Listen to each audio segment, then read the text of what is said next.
nga yung bebe ko para bumili ng baon niya sa school. Napakayabang ko pa nga, nabili niya kako lahat ng gusto niya. Pero kabad nagbago yung pananaw ko nung Magnum na yung tinuro niya. Shoot, amare, 450 pa naman ang isa. Lubay-lubayan mo at pang isang linggong baon mo na yan. Dito ko nga siya dinala sa mga prutas na masustansya. Ito talaga dapat ang binabaon niya, hindi yung puro chichirya. Mabuti na nga lang at hindi lemon ang pinabili niya. Kung nagkataon mare, tikila ang ipapartner ko. Maloloka na lang talaga siya pagka pinatawag ako ng teacher niya.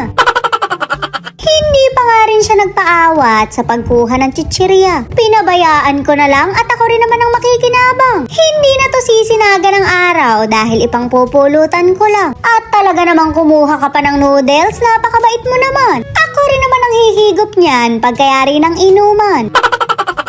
Bumili nga ako siya ng tinapay, hindi yung puro pang UTI. Kahit ano pa kako, ang bahala ay ako. Nandito naman yung wallet namin, yung sugar daddy namin. Kaso mare, kabad akong kinabahan. Magnum kasi ang tinuturo, 450 pa naman ang isa. Ang sabi ko na nga lang, hindi pa matigas. Pagbalik na lang kako at bibili kami ng 10. Iyan kung babalik pa tayo.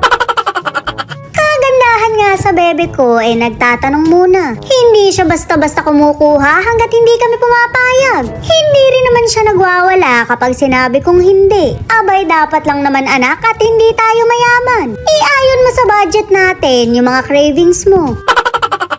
Siyempre hindi mo wawala ng itlog dahil paborito niya yan. O mare, anong ginagawa mo dito? Wala ka na talagang pinipiling lugar dahil kahit saan tinotoyo ka. Halika na mare at wala namang susuyo sa'yo.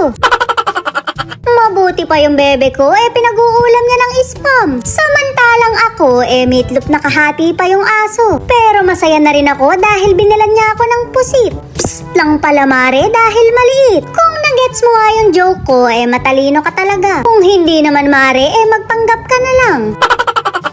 Kahit masama nga yung loob ko bumili pa rin ako ng sponge. Ganon talaga mare at tagahugas ako ng plato. Pero kabod naman akong sumaya nung napadaan ako dito. Shoot mare, paraiso. Huwag lang kayong titingin sa presyo at delikado. Bakit ba kasi ang mamahal ng alak hindi naman masarap ang lasa? Pero bumibili pa rin naman ako dahil manginginom ako. Sorry na anak, bili na pala natin yung Magnum mo.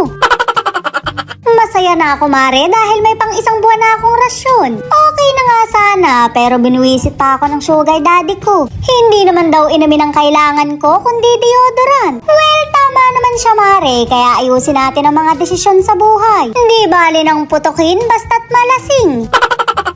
Nag-iikot pa nga rin yung bebe ko sa mga gusto niyang bilhin. Gusto mo ito? Gusto naman po kayo. Gusto mo din, daddy.